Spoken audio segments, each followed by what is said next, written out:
Hello and welcome back. Now, I want to say something you might not hear often enough. So, the doubts that you carry right now don't mean that you are the wrong person for this business, okay? They mean that you're a normal person starting something new. So, things like, am I the right person for this? Can I really do this? Does anyone actually want to hear from me? Okay, so if any of these thoughts have ever crossed your mind since you joined, you are in good company. So, nearly every person who has ever built something worthwhile has carried these exact questions in day one. So, today we're going to talk honestly about where that doubt comes from and, more importantly, about what to do with it.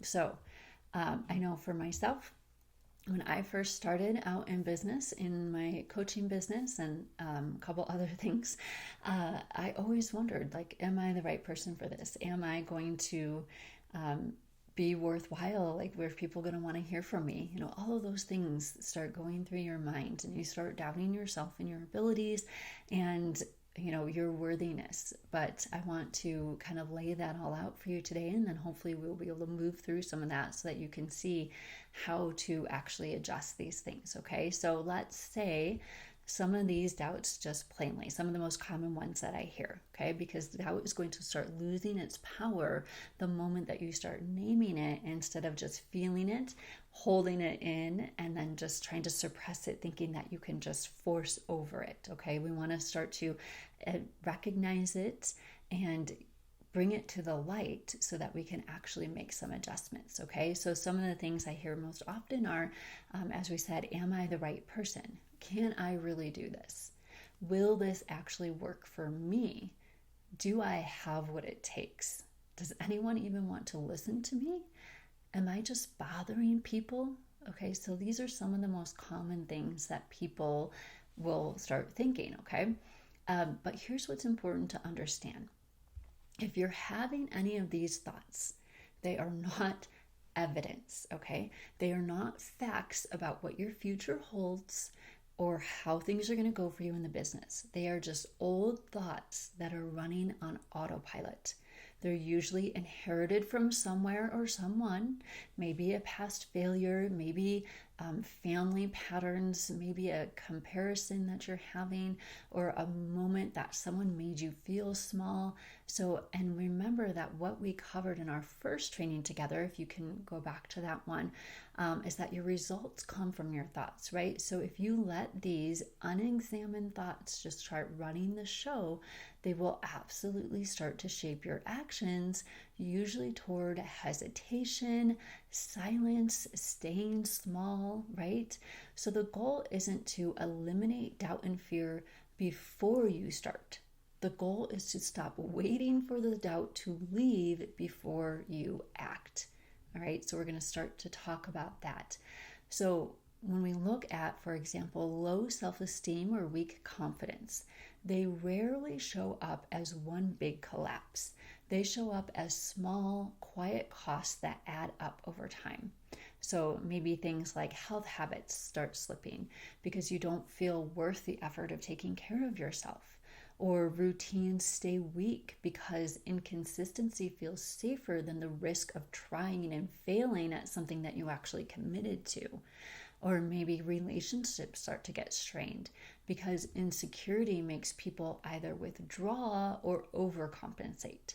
Okay, so the business might stay small or it stalls because every conversation feels like a referendum on your worth instead of just a conversation. Okay, so do you notice something here? Confidence and habits are connected.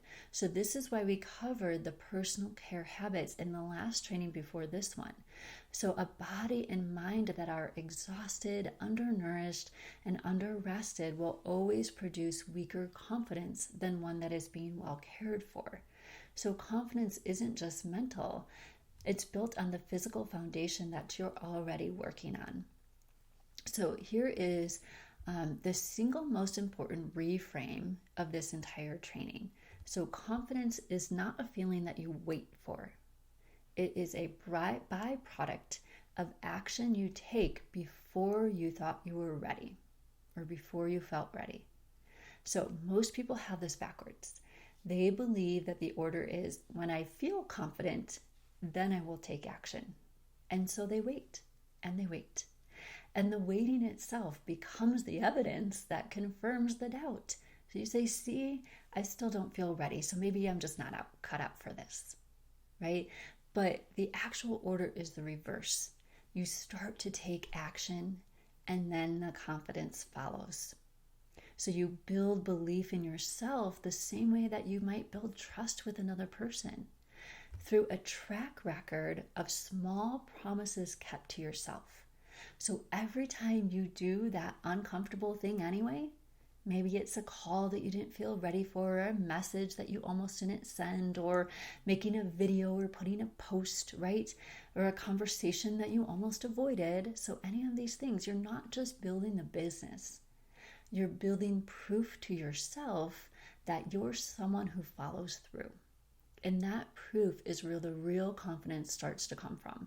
It's not from hype. It's not from the pep talks. It's from evidence that you give to yourself.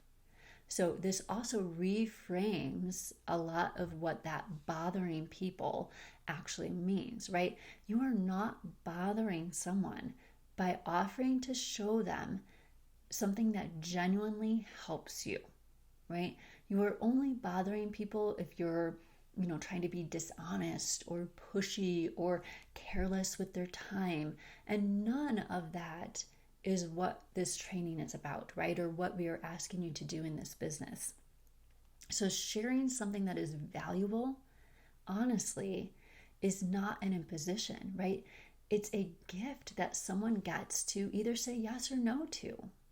So this is a really important reframe when we think about approaching people or having conversations. If you truly believe in the business and what it can do for people, then you know that you are not bothering people by offering them an absolutely wonderful solution that compares to nothing else, right? So something that could truly be a benefit to them, could truly change their lives. All you're doing is offering an opportunity. And if they say no, that's their prerogative, and they're saying no to themselves. They're not saying no to you. So as long as your intention and your thoughts behind what you're doing is authentic and you're honestly just trying to help somebody, then you're never bothering someone. Okay, so these are all reframes that we really want to think about, and to help build your confidence, not just in yourself, but in the business itself and what it can do for people. So now looking at, building that trust and belief in yourself isn't built in just one single decision, okay? It's built the same way that a business is built, through that consistency over time with small deposits.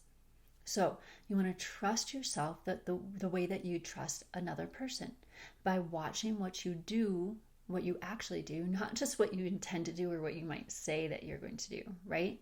And then faith, I think, is an even deeper. This is really important, because when we look at faith, and we're not looking at it necessarily in a spiritual or religious context, but this is a very important foundation, okay, that is going to carry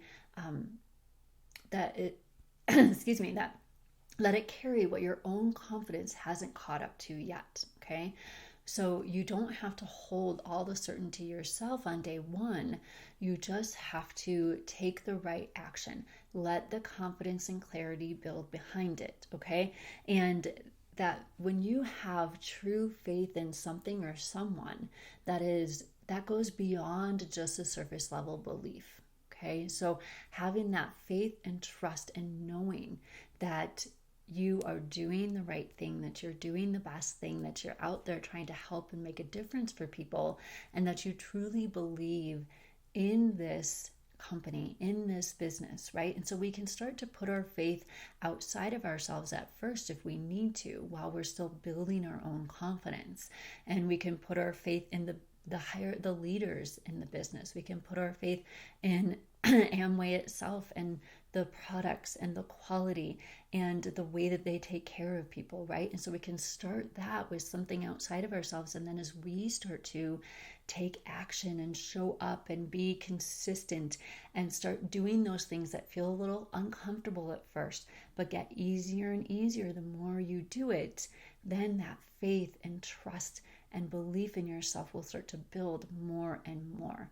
So again, if you sit there and wait for the confidence to just come to you while you're doing nothing, I guarantee you're going to be waiting a very long time.